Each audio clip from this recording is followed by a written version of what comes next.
Hello, welcome back to Otter Pop Culture. Today we're going over the UK-based indie pop R&B group called Easy Life and their first official album called Life's a Beach.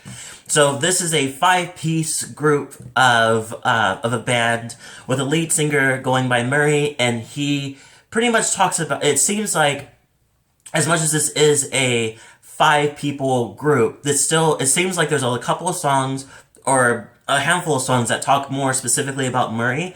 So I'm gonna go in that kind of narrative until I'm proven wrong in different ways. But that's not even mostly him that I'm talking about. I want to talk about every bit of this because this album, they say that this album is about relationships.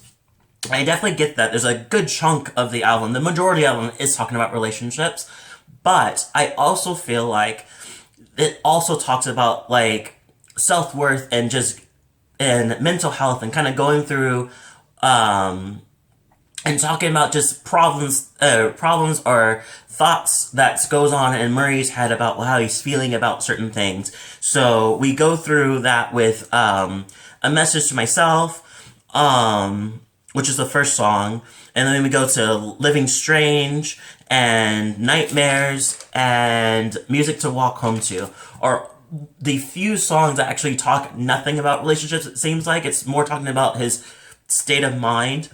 So we're gonna go through that first, and then we're gonna go through the relationship direction because I kind of want to split it into two so I can kind of explain this album a little much better. So starting off with the first song, a message to myself, pretty much talks about just being yourself and understanding that you're the only you that's out there. So there's no need to pretend to be something else when no one, as he says, there's no one else who can do you like you can do you. So just be yourself. And I feel like there's a nice little way of saying pretty much that. Just do you, just be you. You are enough to be you. Going to the next one I talked about that talks more about like mental health and stuff. It's pretty much Living Strange, which talks about being depressed and being in a depressing state of mind as well. And I feel like this also talks about the pandemic as well, of where his mind was in the pandemic direction. It's real weird to say was, because I still feel like we're still in it, but at the same time we're not. I don't know. It's so weird. Anyway, so hence the direction I say that is he says, I've gone from fine dining to piercing the packaging and staying in. Maybe that add to more his depression, that direction. And then it kind of goes dark with the whole Golden Gates, and I'd still take it better than this serial date shit. Pretty much tired over the whole dating life of just trying to find someone that he can really vibe with, and he can't, still looking. And pretty much, yeah, it's just like he's pretty much, and he does say if I've been living strange, it's because I know no better way, and it's just it's just what I'm used to. Pretty much, he's just been in that state for so long that he's used to it now. It's just another day being depressed, another day feeling like shit, another day with this whole kind of thing happening. So he's used to it. But when you're used to something like that, that hole that you dig it so deeply that now you're inside of it so deep you can't get out. And sometimes it's comfortable to stay in, and sometimes it's not. And sometimes, depending on whether it is comfortable or it is not, you're still there. It's still hard to get out. Nightmares is another one that's really interesting. This one has a sampling of Dionne Warwick's song Loneliness Remembers What Happiness Forgets, which just goes nicely with the song. This one pretty much talks about the idea that he's just no one really cares about what he's going through, or he feels like no one cares about what he's going through, and I think that's kind of true, and he kind of broadens it out, pretty much saying like it seems like no one really cares about what happens to anybody or takes anybody's mental health seriously until something something dramatically happens, like in your face, and happens, and then you're like, oh, okay, now I'm gonna change. Now then you switch gears and actually take this seriously. And I think that in that situation, it's kind of shitty, but sometimes it's kind of true. As he says, it's all fun. It's all a bit of fun until someone gets hurt. I take it with a pinch of salt. Another lesson learned. Not sure what that pinch of salt direction is, or if it's like I'll take it as okay. I learned this and I'll move on kind of thing. But also, I feel like some people don't take people's trauma or crisis that they're going through and as a pinch of salt. Until they actually to them seem serious. So yeah, I really like this one. I feel like that one talks about that, and then I'm gonna get to music to walk home to later, but I want to talk about the relationship songs first. So we're going to relationship songs first, and they kind of go back and forth between good times, bad times, and in between times, and beginning times. It's definitely not entirely in order, but I do like the things that they say and the things that they talk about in this songs. So we're talking about have a great day, which I really really love. I feel like this one talks about the idea of life is shitty. Life can be shitty, but it's all about kind of finding the small pieces of places to enjoy life. And I think that he's also trying to do that and show that to his partner as well. And of course it must have worked out, because at the end of the day, she says, I'm really happy. By the way, I really had a great day. And it's like, oh, good. So it's kind of this whole thing. It's just like, I don't know, it just really feels like a really beautiful song. So we're in a good part of the relationship in that direction. Then we go to ocean views. And this one kind of metaphorically talks about how things you think things are going well, but then they kind of don't really work out, but over time they kind of don't work out as you anticipated. So this one pretty much says, and repeat, I thought you said you loved the beach when we were standing on this at the shore. You didn't even dip your toe in. I can't believe I just took you home. Pretty much saying, it seems like from what I see, it's like we went to the beach because you love the beach. We're there. And we're standing at the shore, not even going in or even doing anything about it. And then we go home. So nothing happened. Nothing crazy happened. Nothing. We didn't even add anything or experiment more to the idea of loving the beach. We went there, we talked about it, then we left. And so I think that how it talks about pretty much the relationship, how it's just like there was a lot of promise of something happening, and then it just ends. It just stops, and it's just like, oh, okay, well, there was something going on there, and we were heading towards the beach. We go to the beach and nothing happens. And so it doesn't really, as he says, didn't work out as he anticipated it to. He thought that having something good, going towards something good would mean that we get there and that something else would happen, but turns out that person must not love the beach or the ocean as much as he thought she did. Skeleton's the next one I really like. I listen to this song on repeat because I really love the sound. The production's really nice. His vocals is really nice. I love it. And his song pretty much talks about being attracted to a girl who has a bad reputation. She has a lot of history with the past of being with multiple guys and kind of maybe screwing them over or whatever, or not really being the nicest person. And having this mysterious dark feel to her, but he doesn't really, but in the same time, he's like, I'm a little concerned about your skeletons in your closet, but I can't seem to stop being around you. I can't seem to not remove myself or see it as it really is.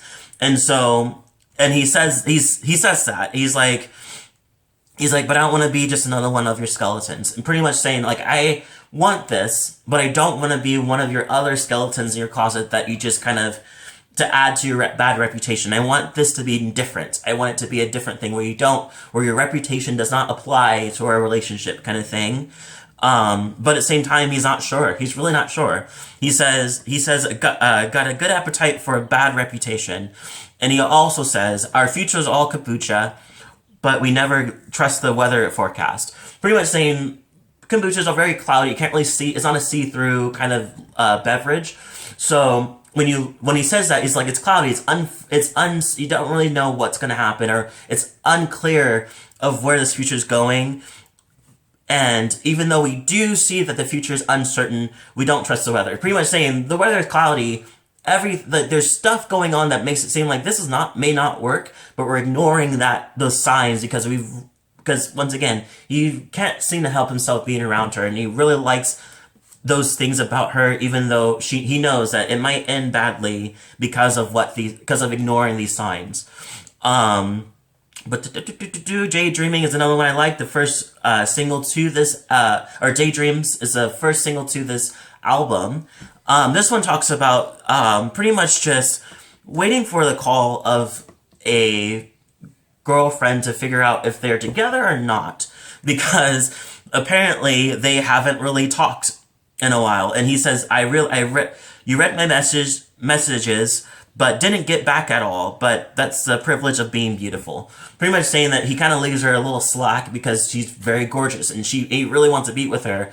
But there's signs that showing that she's not really invested as he thinks she is, especially when he's trying to reach out to her and she's not responding. Compliments and lifeboat are very interesting ones. I feel like compliments pretty much talk about how being in a relationship where the other person is just unsatisfied with everything. Like nothing's really going his way. Even when he gives her the compliments, he says like, these days I praise and praise and praise, but you can't take a compliment. Just not satisfied with anything, even when he's trying to show her like all the bright sides. Lifeboat turns a different direction where he talks about how he's in a complete wreck, just complete shit show, like space, and she came around and supported him and was there for him, and he really, really appreciates that. Even if it was like a night of doing that, he just appreciates that moment of being lifted from a person that just immediately was there for him. Homesickness. Apparently, this is supposed to be the early stage of a new relationship where it's mixed with naivety and fake romance, as they said. Pretty much as they continue going on. That I had to look this up. So it says, desperately trying to prove that the relationship can work, but not thinking if it should or not. So in this direction, he doesn't really touch on that he touches on it, but very, very, just a little touch on it. Because he says, I could catch, he's like, I'm homesick, I hope I make it home quick kind of thing. It's just like, it seems like he's rushing to get to her side and be around her because she is everything that he loves about this love. He wants to be with her so bad. Even work is a distraction. He just wants to go and be with her. He says, "You're my beauty call at the end though, which switch for me like a Nintendo." It seems I guess when you're relating into the naivety and fake romance is that he's putting her in a very, very, very, very, very, very, very, very dependent pedestal, where it's like you are my everything. I cannot live without you. I can't be without you. Even everything that's not around you is a distraction, and you shouldn't see it that way. You shouldn't have the person that you with should not be your everything. You should be two people who come together, two people with individual feelings, individual independence, and then they go together. They are with you together, but they shouldn't be your lifeline. They shouldn't be your oxygen tank, Going into the last one, music to walk home, I love. I think it's so fun. It's just you can picture everything, you can feel it, because I haven't been out in years, but you can feel this kind of like the nostalgia of being out after going out and partying and everything, and I love that.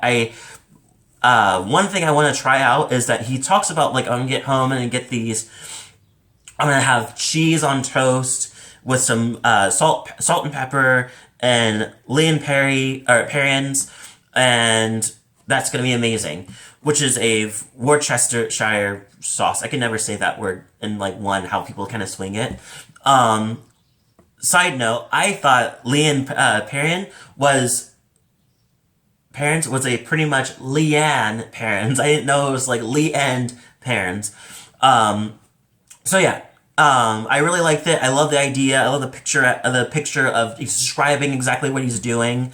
coming home from from partying. I think it's really nice, and it ends it by saying like, okay, goodbye, blah blah blah, like you're talking on the phone, but it pretty much is ending the album. It's kind of fun. I think that's kind of clever.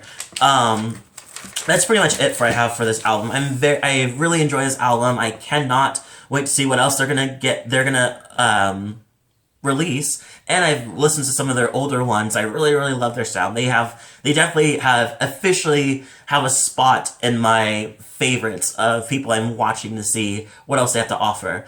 I give this album I give it a 9 out of 10. Leave a comment below, tell me what you thought. If you liked the album, you didn't like the album, let me know. If you like this video, hit the like, subscribe, and notification bell too. And thank you so much for watching, and I'll see you all in the next video.